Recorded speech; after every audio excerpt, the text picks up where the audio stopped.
Hormone replacement therapy is one of the most talked about and most misunderstood topics in women's health right now. For some, it's seen as a game changer. For others, it still feels confusing or even risky.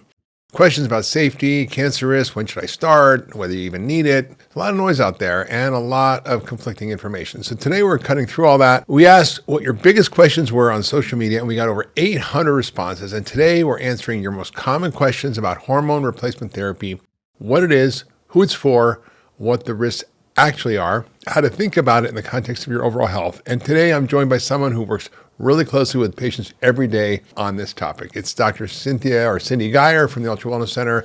We've worked together for the better part of a quarter century now.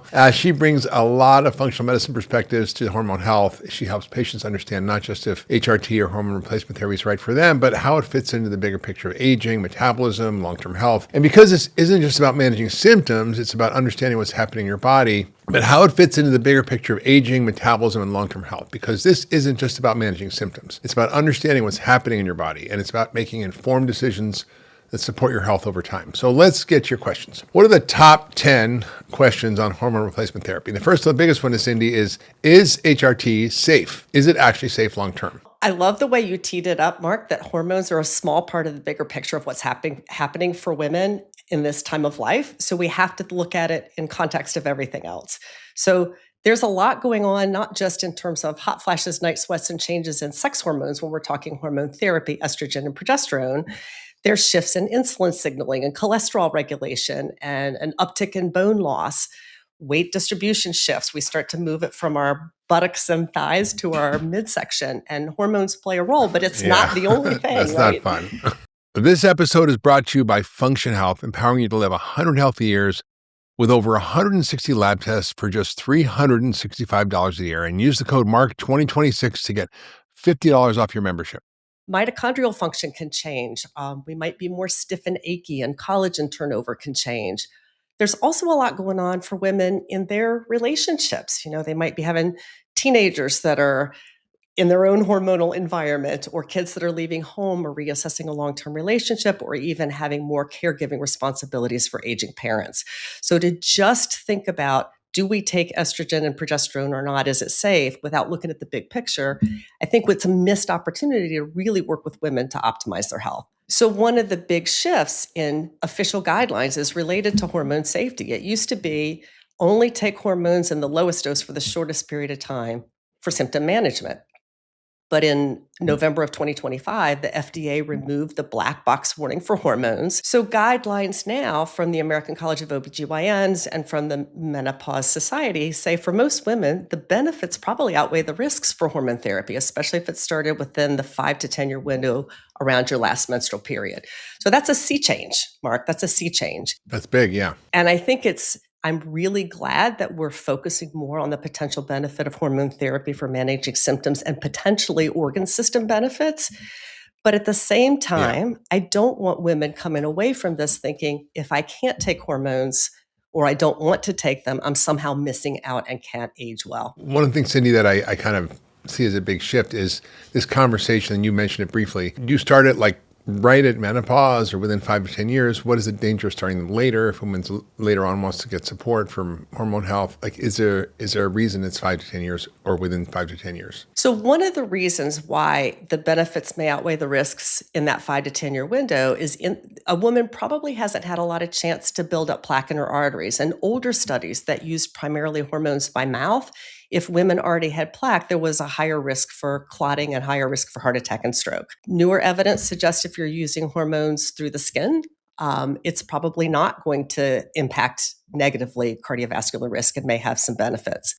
There's also this concept that when we're newly in that menopause transition, our tissues and our organs are better able to respond to estrogen because there hasn't been a change in receptors. So even the response may be less as the further out we get from that last menstrual period. People are concerned about other things like risk, right? So I think the biggest concern really is what about breast cancer and uterine cancer also, but particularly women worry about breast cancer. Can you talk about the different forms of therapy, the different, estrogen only with progestins or with progesterone, or the difference between natural or bioidentical and synthetic versions, and how that all plays a role in trying to figure out what to do? That is probably the biggest concern, is what is the long-term risk with hormone therapy and breast cancer.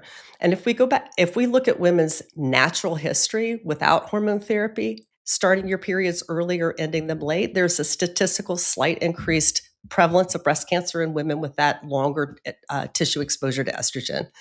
The data about hormone replacement therapy, slight increased risk the longer you stay on it and the higher the dose. But the formulation really, really matters. Even in the Women's Health Initiative, for women who'd had a hysterectomy and only took estrogen, there was actually a reduction in breast cancer risk. So something about That's fascinating. yeah, and something about adding in the progestin, which was not a bioidentical progesterone, was what was the combination that was associated with increased breast cancer risk. Yeah, so basically they were using this like Provera, which is a synthetic progesterone, instead of the micronized progesterone, which is a prescription you can get as well, but it's mimics your body's natural progesterone. It seems to be better. The more recent research shows that the bioidentical progesterone, the micronized progesterone, at least up to 5 years, does not seem to increase breast cancer risk. So that's very, very reassuring. And with uterine cancer, you have to worry about uterine cancer with estrogen only if you're not taking the progesterone. Correct. Right? If you still have your uterus and you're thinking of estrogen or progesterone replacement therapy, you have to take the progesterone to prevent the overthickening of the lining and potential risk for uterine cancer. Using the two together, there's no increased risk. And there's one other bit to this question I want to ask. It's really a functional medicine perspective, because typically when you get on hormones, your doctor just prescribes the hormones and that's it. Maybe they'll check your levels, maybe not, go by symptoms. But what we look at in functional medicine is not just the blood levels of estrogen or progesterone or testosterone. We look at the urine metabolites of what happens when you process these hormones and how you're processing them. And that depends on our genetics, our environment, our microbiome, and so many things. So can you talk a little bit about that, how it's used, why it's important, and what we should make sense of, how we should make sense of it? I think that's great, Mark, because all of this data is coming from population data. Individuals are highly different in terms of the genes they come into the world with, their type of diet, how healthy their gut microbiome is, what's happening with other hormones like insulin. And we know that whatever estrogen you make or take can get shifted down different pathways that is influenced both by your genetics, also by your exposures to potential endocrine disrupting chemicals. Your diet, is you're meeting your needs for B vitamins and magnesium, how much cruciferous vegetables you're eating. So we want to personalize the information, because all of that can influence for a given woman, is that estrogen going to be more likely or less likely to contribute to breast cancer risk?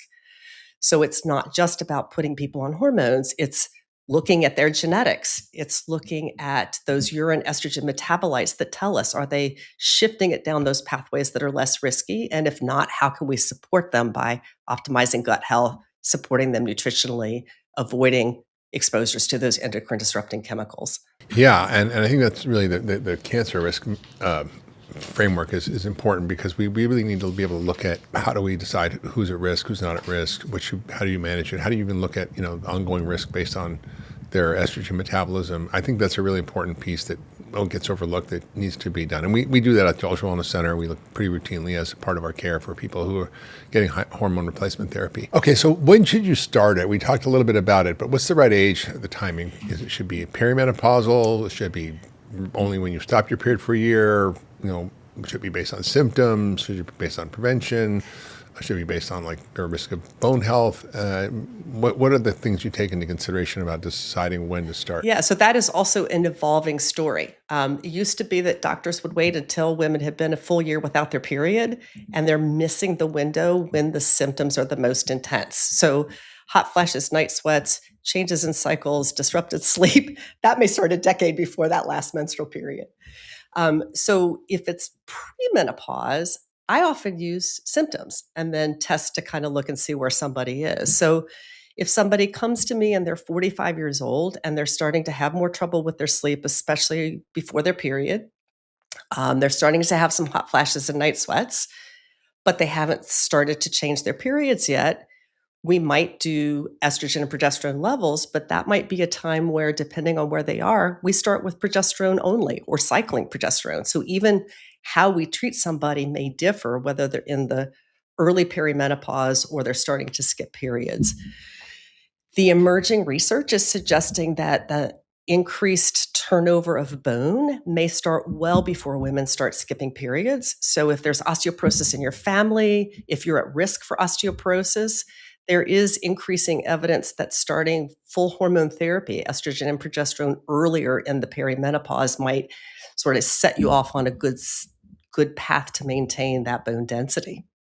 Did you know that heart disease is the leading cause of death in women? Not breast cancer or ovarian cancer. And this is a statistic that makes me sit up straight. And yet the average woman is still being evaluated with the same cholesterol panel we've used for 50 years or more. Here's what most women are never told. LDL cholesterol is not the only predictor of your cardiovascular risk. ApoB is way more precise, way more predictive. It counts the actual particles that wedge into your arteries. And Lp(a) is a genetic marker, but it's almost never checked. Or take HSCRP. It measures the inflammatory environment that makes those particles dangerous. A woman can have normal cholesterol, quote normal, but still be at risk. And I've seen it far too many times. The least we can do is measure the data that matters. It's time to stop guessing. Check your health with Function. Function gives you access to over 160 lab tests every year, including advanced lipoprotein testing. It's time to stop guessing. Check your health with Function. Go to functionhealth.com/Mark, and if you're one of the first 1,000 people this week, use the code MARK2026 for a $50 credit toward your $365 a year membership.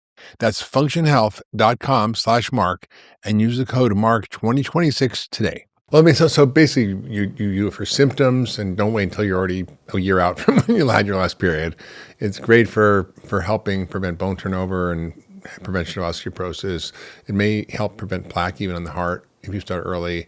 It helps blood sugar, insulin signaling, mitochondria. So there's so many benefits that, I think it's coming kind of more into the swing that, because I remember when we were practicing Canyon Ranch, that's when the Women's Health Initiative came out, and it was like everybody was on hormones. Then the next day they were off hormones, and it was kind of a nightmare. And we've kind of been trying to, for the last almost kind of 25 years, trying to correct that story.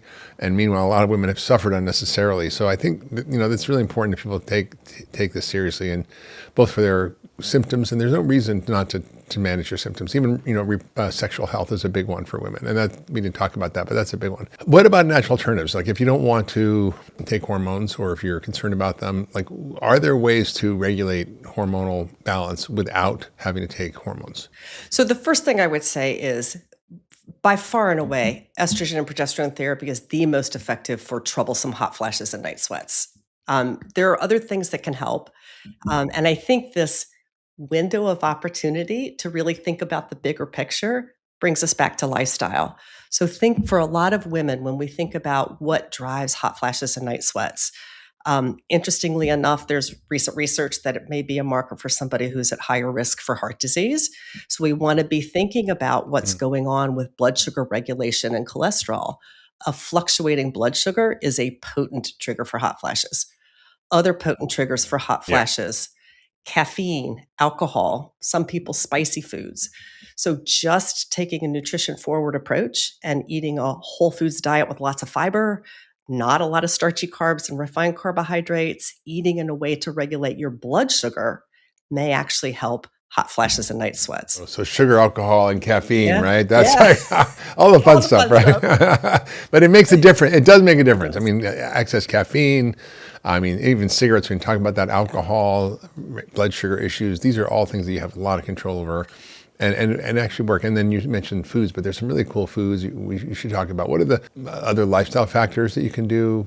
And then what are the kind of supplements, foods, things that we should be thinking about specifically that are therapeutic? So the foods that show the best benefit in terms of helping hot flashes and night sweats are soy foods, whole soy foods, ideally organic, non-GMO soy. So thinking edamame, tofu, tempeh, those have been shown to be effective in reducing hot flashes and night sweats. Stress is a huge contributor as well. So there's evidence that breath-based practices, yoga, acupuncture, those strategies can also help many women manage their symptoms. Exercise, above and beyond just the breath-based practices, exercise. And that probably becomes one of the single most important things we can do when we're thinking of not just helping symptoms, but setting us up for healthy aging for the second half. because it is probably, you know Yeah. this, Mark, you talk about this all the time. One of the most powerful tools we have for keeping our bones healthy, our muscles resilient and strong, are protecting our Yeah. heart, protecting our Yep. brain. If we could bottle it up, Yep. we'd be incredibly rich. Billionaires. We'd be the richest people on earth. But I think I just want to loop back to something you said about soy foods, because people think, oh, soy foods, and I've heard so many oncologists tell their patients not to eat tofu if they have breast cancer, which is just insane because it's an estrogen modulator. It doesn't actually cause breast cancer and may protect against it, except, and there's a big except here, and this is data from the NIH, that when they fed animals highly processed soy extract, like basically the soy protein powders that are hydrolyzed soy protein, it seems to actually cause cancer. So whole soy foods, tofu, tempeh, miso, natto, all those things, fine. Edamame, whatever you want, that's fine, but it shouldn't be an industrial soy food. And what about herbs and stuff? Are there herbs that work also for Yes, menopause? mixed data about herbs, but some of the best exist for black cohosh, pycnogenol, which is a pine bark extract. There's some evidence that that might help with vasomotor symptoms. It's also a great antioxidant. There are a few others as well. The research is somewhat mixed, but I think if they're safe, it's worth a try because some women find them very helpful. Next question we got is what about this whole issue of like prescription hormones, bioidentical, compounded versus, pharmaceutical grade bioidentical? There's all these different kind of conversations. And, the problem, as I saw it, when the hormones were starting to be used, they were only the prescription versions, which were so either horse urine or for estrogen, Premarin, or a synthetic progesterone, which is kind of highly problematic with the side effects it has. So I think there's other better versions, and we've been using those for a long time. And maybe you can kind of walk through how to think about it, how to do them, what is sort of an approach that makes sense for proper dosing, delivery, and form of the nutrients. Sure. I think that's a great question. And a lot of the confusion about the risks of estrogen was exactly related to those synthetic forms. And that doesn't seem to be borne out with what we call bioidentical. From my perspective, bioidentical doesn't mean it's necessarily compounded versus pharmaceutical grade. It means that your body doesn't tell the difference. It is the exact same form of the hormones that you would have made before menopause. So there are pharmaceutical grade bioidentical options. A good example is an estradiol patch. That's probably one of the most common ways that we'll use estrogen replacement. I like it because it's convenient. There are multiple doses that allow you to personalize it to the person's symptoms and to their blood levels and everything else that's going on. You change it twice a week. Pretty simple. There are also gels that are prescription pharmaceutical, and you can also get insurance coverage, which for some women makes a big difference. A lot of women prefer using the compounded estrogens. In my experience, sometimes it's more difficult to get a good blood level if that's what we're trying to do, although it's possible. Sometimes, depending on the quality of your compounding pharmacy, it may vary batch to batch. So I tend to use the pharmaceutical grade but bioidentical estrogens and progesterone. The other big piece is the route of administration matters. So when we use estrogen by mouth, even bioidentical estrogen by mouth, there's a first pass effect in the liver. And in the liver, we make clotting factors and we make triglycerides. So even bioidentical estrogen by mouth can raise clotting factors and triglycerides. So I tend to use the transdermal because I think it's better tolerated, it's easier to titrate the dose, and you're not going to have those same risks for clotting and triglycerides. Yeah, one of the things I noticed, some of these oral hormone versions of estrogen tend to increase inflammation, so they increase CRP. Yes, right? thank you. And the pill does that too. So that's an important consideration because inflammation is the driver of all chronic illness and disease. So you don't want to be spiking inflammation with hormones if you don't have to. And the best way to do that is avoid the liver, like you said. So Cindy, what about the next question we got, which is what are the symptoms, the main symptoms that taking hormone replacement therapy will really help with? Is it like brain fog, weight gain, sleep, sex drive? So estrogen and progesterone, as I mentioned before, the most effective for the hot flashes and the night sweats. So that's really where they shine. However, there's also benefits with sleep quality, and there's some suggestion that estrogen and progesterone may prevent or slow down the emergence of sleep disordered breathing that starts to emerge in the menopause transition because our connective tissue gets more lax. So when we improve sleep quality, that improves mood, it improves brain fog, it may even improve insulin signaling. So I think there's Whether the benefit on brain fog is directly related to the hormones, I think it could be, but it also could be secondary to better quality sleep. I think what's really interesting is that estrogen and progesterone, not from a symptom standpoint, but it helps with insulin signaling. So insulin resistance becomes more prevalent in the menopause transition, and estrogen and progesterone seems to mitigate that to a great degree. That's fantastic. So does that mean like it helps you not put the weight on your Yes. stomach but more on your Yes, butt? that was gonna be the next Yeah. thing that I was gonna say. What we see about it is I wouldn't think about it as helping weight loss, but it helps the weight distribution. So it helps prevent that shift that we talked about earlier that goes from the buttocks and thighs to the belly.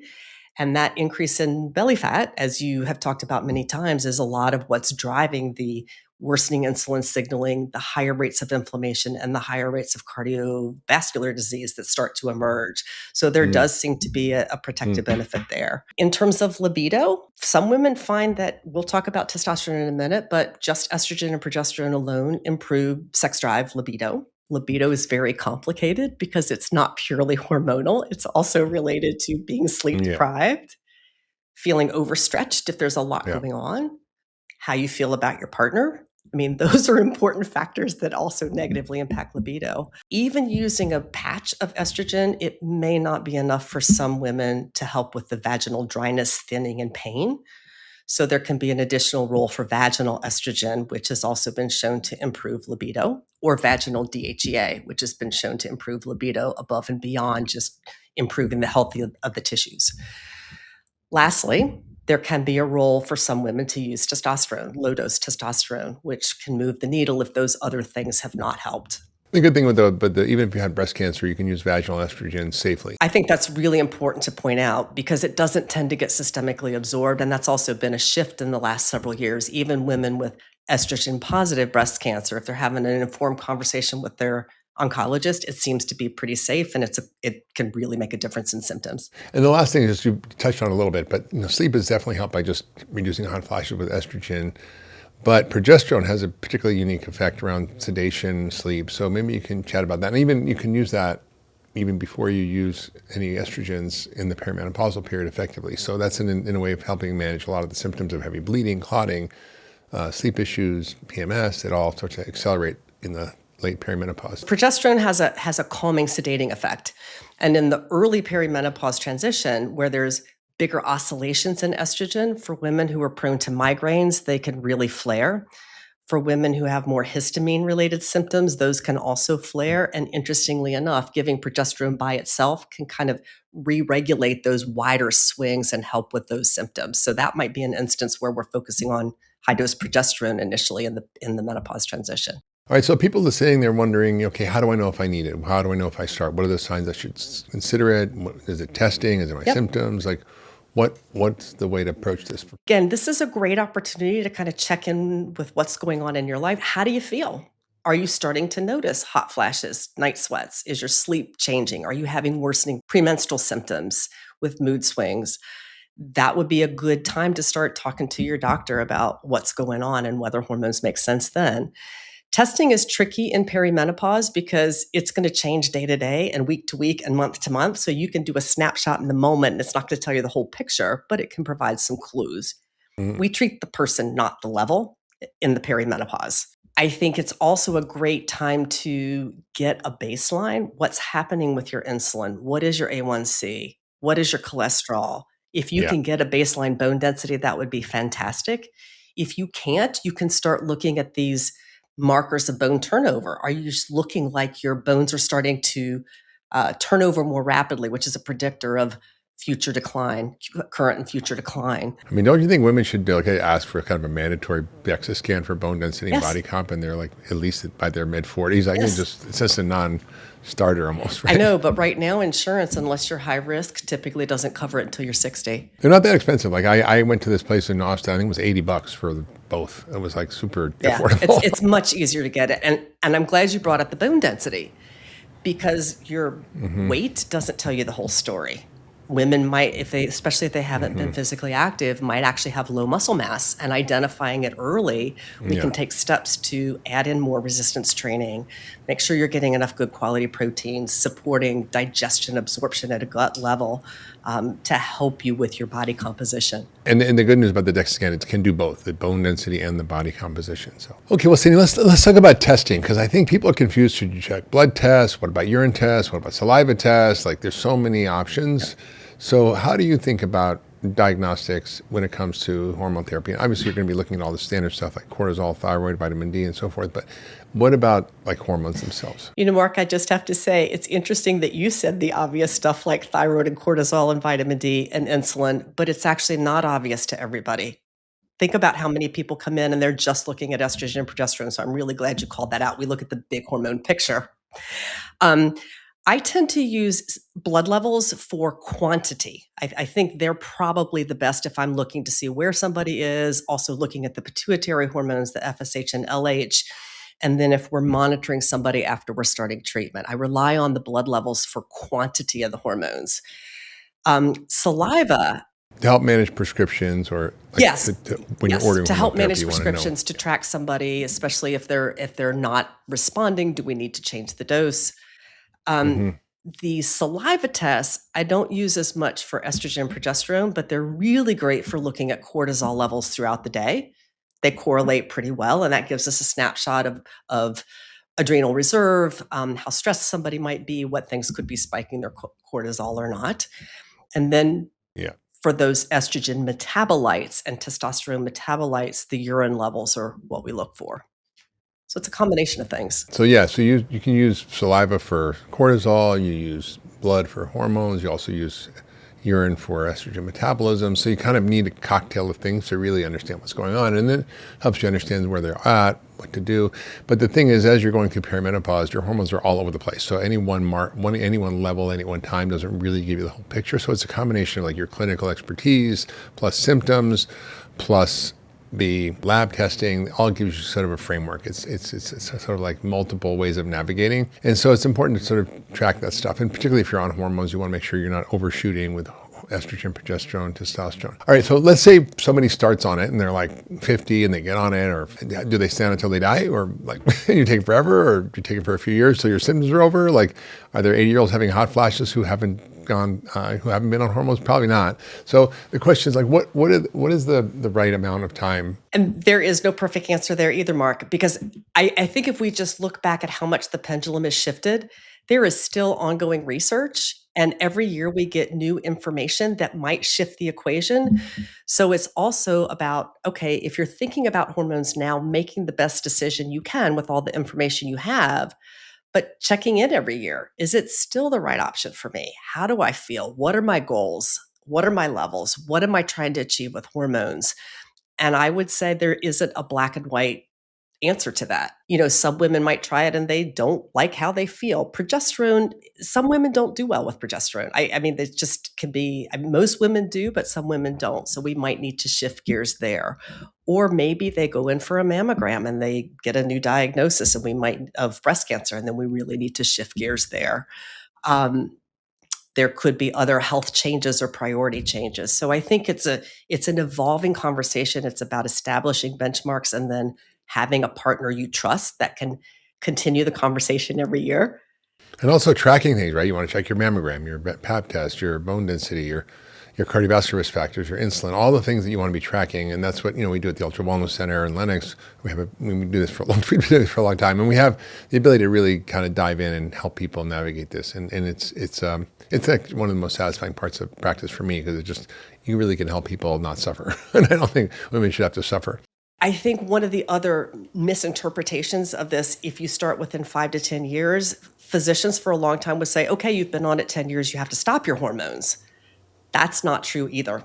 There are women who continue to stay on their hormones beyond the 10 years. If they're doing well, they're feeling well, it's working for them. I don't routinely take people off just because it's met a magic year mark based on some population data. Right, exactly. Just like how do you make up those numbers? They just sort of make them up out of the air. Last question is really about who should not take hormones. and hormone replacement therapy? Yeah, so we talked a lot about breast cancer. Even breast cancer is not all the same. Women who've had an estrogen positive breast cancer or progesterone receptor positive breast cancer, it's still really considered relatively contraindicated unless you're using the vaginal estrogen. There's some newer evidence calling that into question, but that's really an informed discussion with your oncologist. Triple negative breast cancer, they're starting to look at maybe there might be a subset of women who could tolerate or have estrogen. But again, I think that is an informed conversation with your oncologist. So active breast cancer, I would say no. If you have unexplained vaginal bleeding, you don't know where it's coming from, that could potentially be a sign of uterine cancer. You need to figure that out first. Active liver disease, would not take hormone therapy. The research is also shifting. If you've had a personal history of blood clots or you have genetics for blood clotting, there's some emerging evidence that if you're using estrogen through the skin and you've got bothersome symptoms, that could be a possibility. But again, I would probably defer you to your hematologist for that. Those are the main contraindications. And liver disease probably too, right? So breast cancer, clotting, liver disease, yeah. I would say you have to know yourself. If you're somebody who doesn't want to take them, who is going to, every day you take it, feel like, oh my gosh, is this not right? Am I going to cause breast cancer? It may not be the option. I'm not going to force anybody to take hormones who doesn't feel like it's right for them.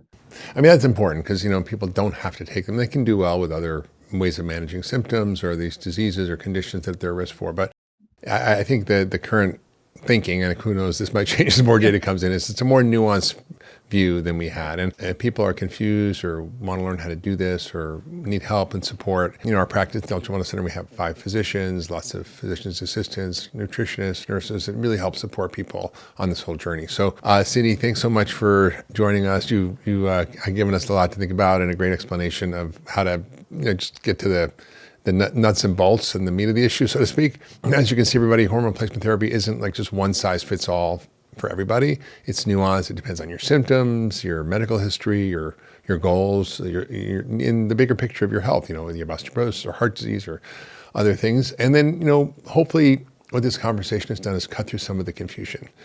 For a long time, the conversations around hormone therapy has been really about fear and about misinterpreting the data and outdated information. And what we know now is way more nuanced than that, right? For the right person at the right time, hormone replacement therapy can be a powerful tool. And it's just that, it's a tool.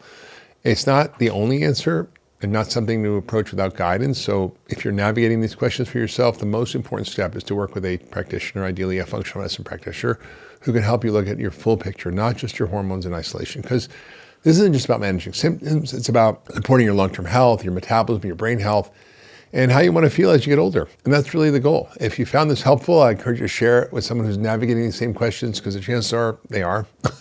And if you want to dive deeper into this topic, look out for my upcoming episode with Dr. Sharon Malone, who's a board-certified OBGYN and menopause specialist with decades of clinical and leadership experience in women's health. And here's a clip from that conversation. The thing that just maybe we should just unpack is this black box warning that came from the FDA, because it's what got people really scared. And I remember, because I was practicing really heavily with women that during that time when that study came out, and it stopped the study. They literally stopped the study because they were concerned about the harmful effects. So they had that's a big deal. And overnight, I think 50 million women stopped hormones, which created a catastrophe in the country. How well I know. Yeah, Yes. right. And so we kind of had a backlash. Yeah. Now we're kind of coming back to a more coherent way of thinking about it. And I'd like you to unpack, how you think about prescribing hormones and which hormones and for whom and what the benefits are, because the Women's Health Initiative did show that increased stroke and increased heart attack. And there were some. Did it though? Did it? I mean, that's what they said, right? That's and I'm going to tell you, it didn't really say that. Because the effect sizes were small, or the effect sizes were small, and they were as prescribed. Remember, the women entering the Women's Health Initiative, the average age was 63. Yeah, you could be anywhere from 50 to 79 years of age to be in that study. they didn't really even say, all right, these are women who've never had hormones before, and now we're going to give some hormones and some not. The criteria for entering and being randomized, you just had to not have taken hormones for 3 months before entering the study. Do you see what I'm saying? So the population was really murky. They were too old. Yeah. That's not how we're prescribing today. We prescribe, what we do know is that the earlier you start treatment, the more long-term benefit you get. And is it riskier to start it when you're older? Well, yes, there are some. You get less benefit. And I don't think it takes any leap of faith to understand that if the purpose of the Women's Health Initiative was to sort of figure out whether or not the hormones really were the secret sauce in reducing the cardiovascular disease. Because when the nurses study, 50% decrease in heart disease in the women who took estrogen. Yeah. Okay. Is it that, or is it something else? And to have women come into the study at 79 years old, I think we can all agree that it doesn't matter what I give you. That horse is out of the barn by then. Right. And by having too many women who already older. had established heart disease, well, how are you going to prevent something that you already have? Yeah, it's like they didn't do angiograms on everybody and see what their hearts look like. Yeah. Exactly. So when you stratify, even the Women's Health Initiative, when you looked at the younger women who were in the minority, but the younger women did not have an increase in the risk of cardiovascular disease.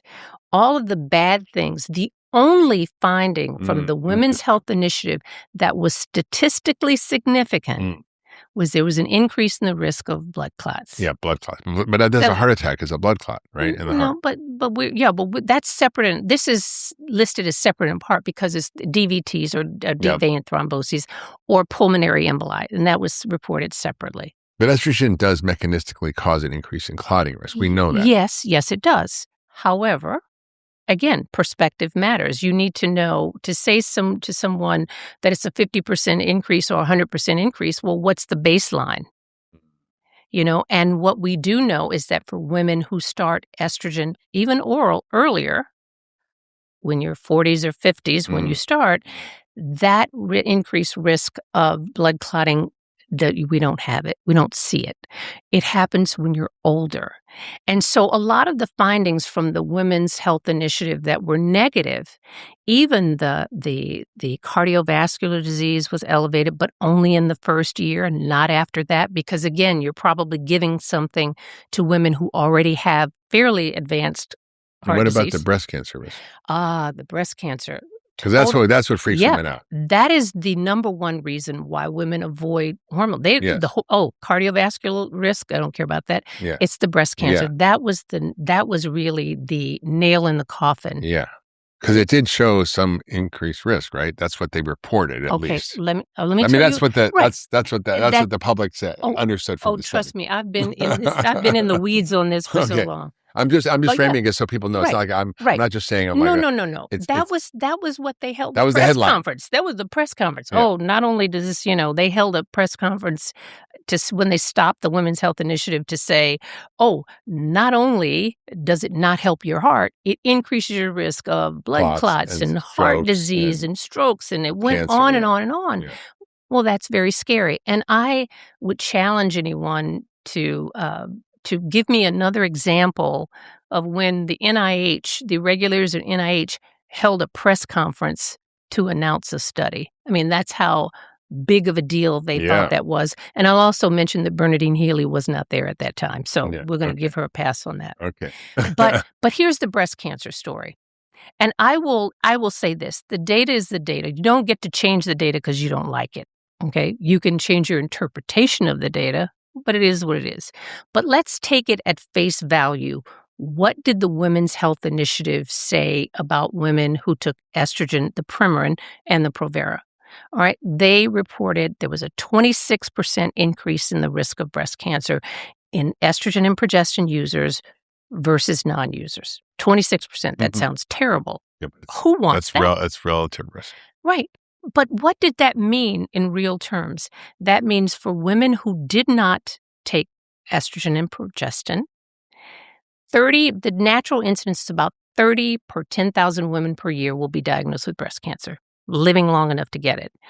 In the estrogen and progestin user group, it went from 30 per 10,000 women per year to 38 per 10,000 per year, with no increase in the risk of dying from your breast cancer, even if you were diagnosed on hormone therapy. So let's make that sound a little better. All right, 8 per 10,000 additional cases of breast And that's cancer. 26%. That's 26%, Right. with no increased risk of dying from it. And then make it even better, less than 1 in 1,000 additional cases of breast cancer in the women who took estrogen and progestin.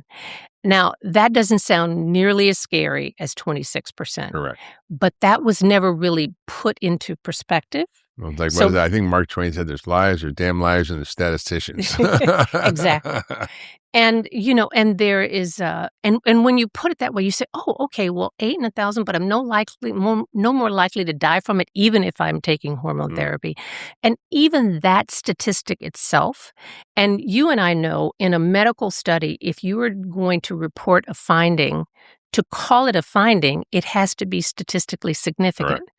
It was not statistically significant, but that stuck like glue. It's still with us today because doctors and patients still believe that that a family history of breast cancer is a reason not to take hormone therapy. So that's just it. Worst case scenario, let's, put it on, blame the old bad Premarin and Provera. Even that did not statistically increase your risk of breast cancer. And that is what has taken a long time for people to really understand those numbers. And because I remember the day that came out, it was 1992, and I had been prescribing for 10 years. Well, 2002, and I had been prescribing for 10 years before that. Yeah, me too. And patients were horrified. Oh, doctor, I can't believe you're trying to kill me with this stuff. And when I read the study, I was like, wait a minute, it's not as bad as what they said. Yeah. And again, remember, applying that data, again, take it as it is. You can't apply the same data from 79-year-olds and 65-year-olds to 45-year-olds. They're not the same. Hey everybody, it's Dr. Mark, and I'm in my kitchen making my morning smoothie, yum yum. And I just want to tell you about this amazing course that my team and I put together called the Brain Shaping Academy. And it's really an outgrowth of the work I did over 20 years ago with the Ultramind solution, helping people understand how to fix their broken brains. So many people suffer with mental health issues, with neurodegenerative conditions, with ADD, with focus issues, with brain fog, and all these things have solutions. And often the solution is not in your head, it's in your body. And so the Brain Shaping Academy helps guide you through exactly what the root causes are and how to fix it and how to fix your brain by fixing your body